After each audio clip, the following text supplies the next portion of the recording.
ಇತ್ತೀಚೆಗೆ red table hotel ದಮಾಮ್ನಲ್ಲಿ ನಡೆದ ಜಮಿಯತುಲ್ ಫಲಾಹ್ ಕೆಎಸ್ಎ ಮತ್ತು ಎಸ್ ಫೌಂಡೇಶನ್ ಎನ್ಜಿಒ ಮಂಗಳೂರಿನ ಬಿ ಹ್ಯೂಮನ್ ಸಂಸ್ಥೆಯ ಸ್ಥಾಪಕರಾದ ಆಸಿಫ್ ಡಿಲ್ಸ್ ಅವರನ್ನು ಸನ್ಮಾನಿಸಿದರು.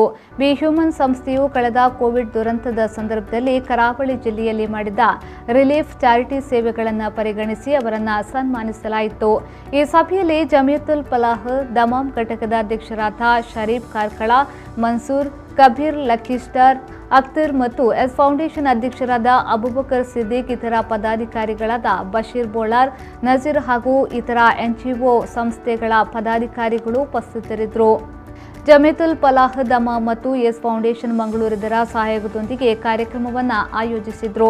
ಬಡ ಮತ್ತು ನಿರ್ಗತಿಕರ ಶಿಕ್ಷಣ ಸಹಾಯಾರ್ಥವಾಗಿ ಸರ್ವ ಸಂಸ್ಥೆಗಳು ನೆರವು ನೀಡಲು ಸಹಕರಿಸಬೇಕೆಂದು ಮತ್ತು ಸಂಸ್ಥೆಗಳು ಪರಸ್ಪರ ಭಿನ್ನಾಭಿಪ್ರಾಯರಹಿತವಾಗಿ ಸಹಕರಿಸಬೇಕು, ಶಿಕ್ಷಣ ಕಾಲದ ಅನಿವಾರ್ಯ ಅಗತ್ಯತೆ ಎಂದು ಬಿ ಹ್ಯೂಮನ್ ಸಂಸ್ಥೆಯ ಪರವಾಗಿ ಆಸಿಫ್ ಡಿಲ್ಸ್ ಮನವಿಯನ್ನ ಮಾಡಿದರು. ಸರ್ವ ಸಂಸ್ಥೆಯು ಈ ಬಗ್ಗೆ ಪೂರಕವಾಗಿ ಪರಿಶೀಲಿಸುವುದಾಗಿ ಭರವಸೆಯನ್ನ ನೀಡಿದರು.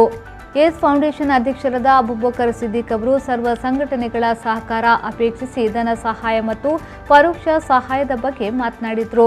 ನಜೀರ್ ಅವರು ಎಸ್ ಸಂಸ್ಥೆಯ ಕಾರ್ಯವೈಖರಿಯನ್ನ ವಂದಿಸಿದರು. ಕಬೀರ್ ಅವರು ಧನ್ಯವಾದ ಸಮರ್ಪಿಸಿದರು.